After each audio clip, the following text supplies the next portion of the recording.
اللہ تو ہر ذی کے پاس ہے. وَهُوَ مَعَكُمْ أَيْنَمَا كُنْتُمْ. وہ کہتا ہے میں تمہارے ساتھ ہوں, تم جہاں بھی ہوگے میں تمہارے ساتھ ہوں. اور اللہ کی معیت کا فیض کس کو ملے گا؟ جس کو معیت مصطفیٰ ملے گی. سبحان اللہ. جو رسول اللہ کے قریب ہے. اور رسول اللہ کے قریب کون ہے؟ کون ہے رسول اللہ کے قریب؟ یہ اصل مسئلہ ہے. یہ مسئلہ میں نے آپ کو سمجھایا. سید غلام نبی شاہ صاحب کا مزار شریف ہے. یہ مزار نمائندگی کرتا ہے مدینے والے کی. جس کی؟ مدینے والے کی. مسجد نمائندگی کرتی ہے مدینے والے کی. قرآن نمائندگی کرتا ہے مدینے والے کی. ہر پیر ہر مولوی کا ڈیرا نمائندگی کرتا ہے مدینے والے کی. سبحان اللہ. اس سے فائدہ مدینے والے کو کوئی ہوتا ہے یا نہیں ہوتا؟ جو حضرت حسان بن ثابت نے کہا تھا ما امدحت محمدا بمقالتی ولکن مدحت مقالتی بمحمدی. لوگوں یہ مت سمجھنا کہ حسان بن ثابت نعتیں پڑھتا ہے جس سے رسول اللہ کی شان بلند ہوتی ہے. نہیں, حسان بن ثابت نعت مصطفیٰ اس لیے پڑھتا تھا کہ حسان کی شان پڑھتا ہے. حسان شاندار ہو جائے, حسان کا کلام شاندار ہو جائے. نبی پاک کا نام اس لیے کلام میں لکھا ہے کہ سارا کلام ہی سونا ہو جائے. سبحان اللہ. سبحان اللہ. کیا بات جی. سبحان اللہ. کیا کہتا ہے قرآن؟ دیکھیے نا, قرآن ایسی بات کہہ رہا ہے. میں نے جو آیت پڑھی ہے, اللہ کہتا ہے لا اقسم بہذا البلد. سبحان اللہ. سبحان اللہ. ماشاءاللہ. اللہ کہتا ہے, اللہ کہتا ہے مجھے قسم ہے اس شہر کی. کیوں قسم کھا رہا ہے اللہ؟ مکہ کی قسم کھا رہا ہے. کعبہ ہے, اس میں مقام ابراہیم ہے, حجر اسود ہے, حتیم ہے, آب زمزم ہے, صفا مروہ ہے, منی مزدلفہ عرفات ہے, جبل نور ہے, غار ثور ہے, غار حرا. کیوں یا اللہ قسم کھا رہا ہے؟ اللہ نے کہا نہیں, کسی شے کی وجہ سے قسم نہیں کھا رہا, میں تو قسم کھا رہا ہوں انت حل بہذا البلد. محبوب تو ان گلیوں میں پھرتا ہے. سبحان اللہ. نعرہ رسالت یا رسول اللہ. ہاتھ بلند کر کے نعرہ رسالت یا رسول اللہ. نعرہ رسالت, نعرہ رسالت. ان گلیوں میں رسول اللہ پھرے, میرا رب اس گلیوں کی قسم کھاتا ہے. جی یہ اللہ پاک, یہ سرکار دو عالم صلی اللہ تعالیٰ علیہ وسلم کی جو ذات اقدس ہے, ہم جانتے ہیں تیرے حبیب ہیں, تو نے ان کی وجہ سے کائنات بنائی ہے. لیکن تو ہمیں یہ بتلا کہ ہم حضور صلی اللہ تعالیٰ علیہ وسلم کا فیضان کیسے زیادہ سے زیادہ حاصل کر سکتے ہیں. جس طرح اللہ ہماری شاہ رب کے قریب ہے, اسی طرح قرآن نے بتایا کہ نبی بھی تمہاری جان سے زیادہ تمہارے قریب ہے. النبی اولا بالمؤمنین من انفسہم. نبی مومنوں کی جانوں سے بھی زیادہ ان کے قریب ہے. اب مجھے یہ بتائیے کہ یہ منہ اور مسور کی دال, اپنا منہ تو شیشے میں چیک کریں, اس منہ والے بندے کے پاس حضور ہے نہیں سمجھا پا کہ بھئی میں کہہ رہا ہوں, میرا دعویٰ ہے, نصیر صاحب بیٹھے ہیں, قبلہ شاہ صاحب بیٹھے ہوئے ہیں, جلوہ افروز ہیں, یہ ادھر علماء بیٹھے ہوئے ہیں, قاری ابراہیم صاحب بیٹھے ہوئے ہیں. بھئی ہمارے ساتھ کون ہے؟ ہمارے ساتھ کون ہے؟ اللہ. اور ہمارے ساتھ کون ہے؟ النبی اولا بالمؤمنین من انفسہم. نبی مومنوں کی جانوں سے بھی زیادہ مومنوں کے قریب ہے.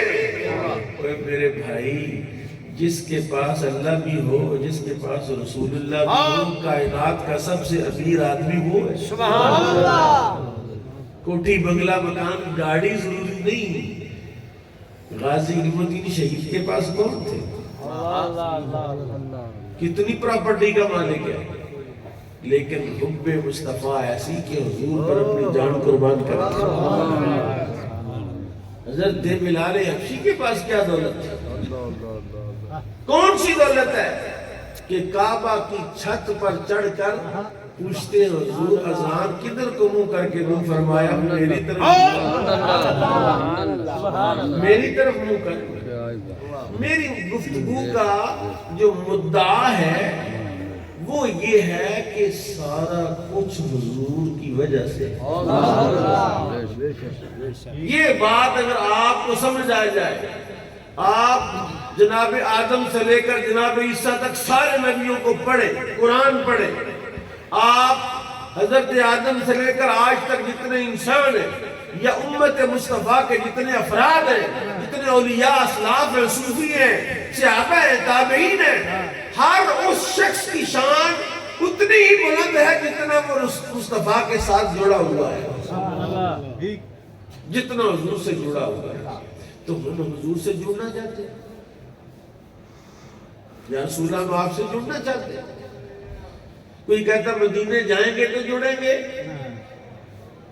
کوئی کہتا ہے کیا کریں گے تو حضور سے جڑ جائیں گے۔ میں تو یہ بات کہتا ہوں اور بالمشاہدہ یہ بات کہتا ہوں کہ یہ جو آیت ہے نا وَلَوْ أَنَّهُمْ إِذْ ظَلَمُوا أَنفُسَهُمْ جَاءُوكَ فَاسْتَغْفَرُوا اللَّهَ وَاسْتَغْفَرَ لَهُمُ الرَّسُولُ، توبہ کی قبولیت کا مجرب ترین نسخہ یہ ہے کہ آپ اس آیت کو تلاوت کریں۔ اگر یہ اپنی جان پر ظلم کر بیٹھے، محبوب تیری بارگاہ میں آ جائیں اور پھر اللہ سے معافی مانگیں اور محبوب تو بھی ان کے لیے بخشش کی دعا کر دے، اللہ ان کو معاف کر دے گا۔ اب میں آپ کو وہ نسخہ عرض کرنے لگا ہوں جس نسخے کے لیے میں نے اتنی گفتگو کی۔ ایک شخص بار گئے رسالت میں حضور یا رسول اللہ بہت تنگ دست و حالات بڑے خراب ہیں، کیونکہ آج کل پرسوں، گزشتہ کل پرسوں، آئندہ کل پرسوں اور 10 سال پہلے اور 10 سال بعد مسئلہ ہمارا آپ کا پیسے کا ہی، مسئلہ ہمارا اور آپ کا ضرورتوں کے ہی، مسئلہ ہمارا آپ کا معاملات کا ہی ہے۔ تو اس کا حل کیا ہے؟ وہ تو قرآن نے بتایا۔ ادھر ہم نے مسجد میں بیٹھ کے سید غلام نبی شاہ صاحب کے مزار کے زیر سایہ بیٹھ کے عرس میں بیٹھ کے ہم یہ اگر عہد کریں کہ شاہ جی کی اتنی شان کیوں ہے، اتنا بڑا مزار کیوں ہے، کہ کیوں ہے مزار؟ کیونکہ وہ انہوں نے ساری زندگی رسول اللہ کی نمائندگی کی ہے۔ تو آپ کس کی نمائندگی کر رہے ہیں؟ آپ کو نمائندہ ہونا ہے رسول اللہ کا، اور وہ چیز بیچنی ہے، وہ چیز کی سیل مینی کرنی ہے جو رسول اللہ صلی اللہ علیہ وسلم تقسیم فرماتے رہے ہیں۔ اور وہ سب سے بڑی چیز کیا ہے؟ قرآن شریف۔ اس کو سمجھ آئے وہ سبحان اللہ، قرآن شریف۔ کیا؟ قرآن شریف۔ میں نے کل جمعے پر اس موضوع پر بات کی کہ لیسا منا، وہ ہم میں سے نہیں ہے۔ میرے یوٹیوب چینل ہے مفتی احمد سعید پر، اس میں میں نے وہ گفتگو چڑھائی ہے کہ نبی پاک صلی اللہ علیہ وسلم نے فرمایا کون کون سے کام ہیں کہ ان کاموں کا کرنے والا ہم میں سے نہیں ہے۔ وہ کون کون سے کام ہیں یہ میں نے جمعے میں بیان کیا۔ ان میں سے ایک بات میں قرآن سے متعلق کہنے لگا ہوں۔ میرے آقا نے ارشاد فرمایا جس کو صحیح قرآن پڑھنا نہیں آتا وہ ہم میں سے، بولو ان کو سبحان اللہ۔ میرے کریم آقا امام الانبیاء صلی اللہ علیہ وسلم نے ارشاد فرمایا جس بندے کو صحیح قرآن پڑھنا نہیں آتا وہ ہم میں سے نہیں ہے۔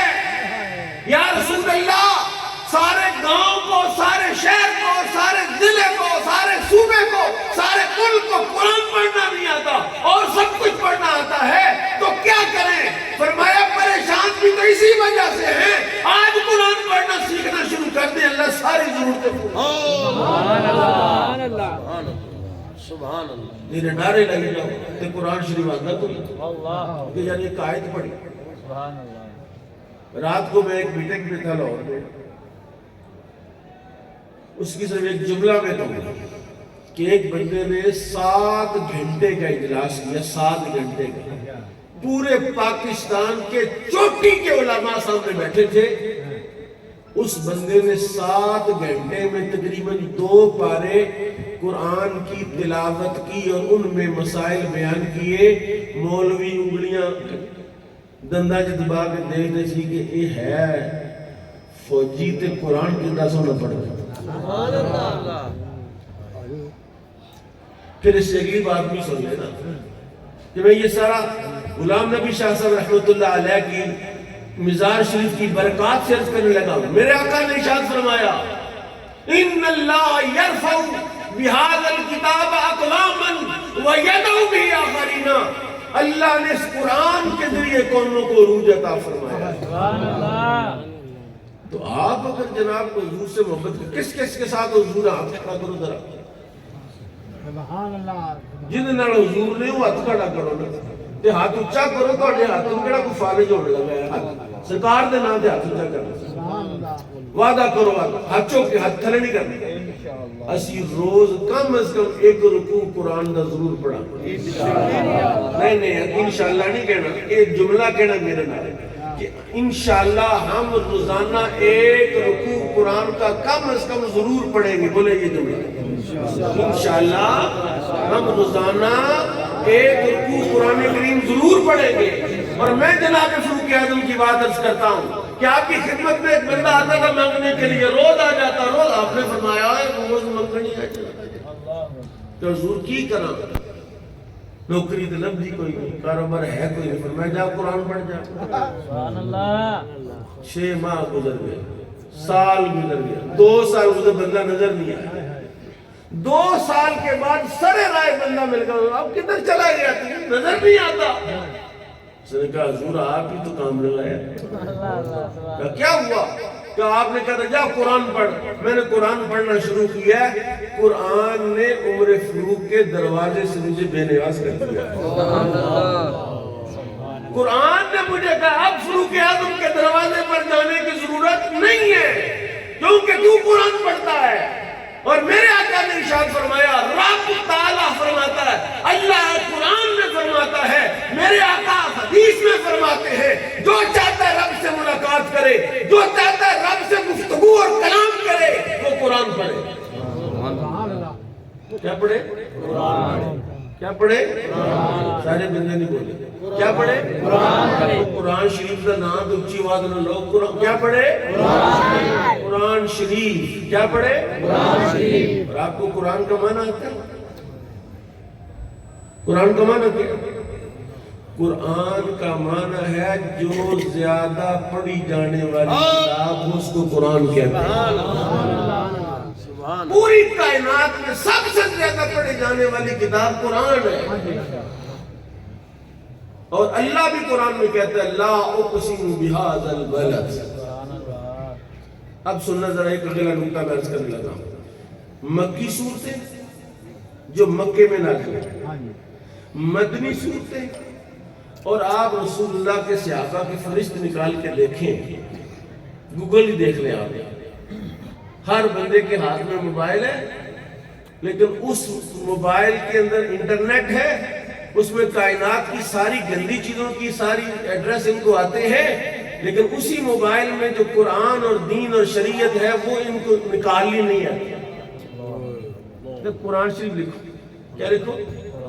لکھو قرآن شریف. اب اس کی آرٹیکل پڑھتے جائیں آپ قرآن کو اپنی زندگی کا مقصد بنائیں.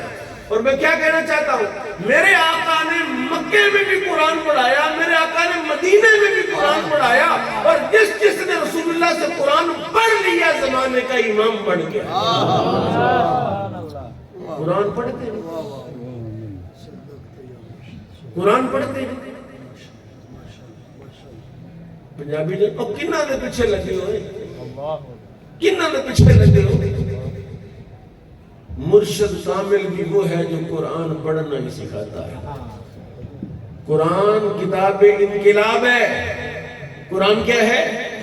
سبحان اللہ کہنا دیکھتا ہوں. سبحان اللہ. اللہ سبحان اللہ. قرآن کی نام پہ سبحان اللہ. کیونکہ کیونکہ سبحان اللہ بھی قرآن ہے. سبحان اللہ. اگر آپ میں کہتے سارے قرآن پڑھیے تو ایک دفعہ کہ سبحان اللہ. سبحان اللہ. سبحان الذی اسرا. تو لفظ سبحان اللہ بھی قرآن ہے. سبحان اللہ. جب آپ سبحان اللہ کہتے ہیں قاری صاحب کہتے ہیں جو سبحان اللہ کہے گا اتنے درخت جنت میں لگ لیں گے. میں کہ نہیں, جو سبحان اللہ کہے گا قرآن پڑھنے کا اللہ ثواب عطا فرمائے. سبحان اللہ. پڑھو قرآن. سبحان اللہ. قرآن. سبحان اللہ. واہ واہ, کیا بات, کیا بات. ایک بندہ ہے سید نسیم علی شاہ, ہمارا چیف جسٹس رہا ہے. میں جب جرمنی میں پڑھتا تھا تب وہ چیف جسٹس پڑھا بھی اس کو ہوگا بندے کے ساتھ. اس کا ایک انٹرویو تھا, چھوٹے کا شاہ صاحب. انٹرویو میں لکھا کہ جناب اپنی زندگی کی کوئی حاصل زندگی کوئی ایسا کوئی وظیفہ بتا.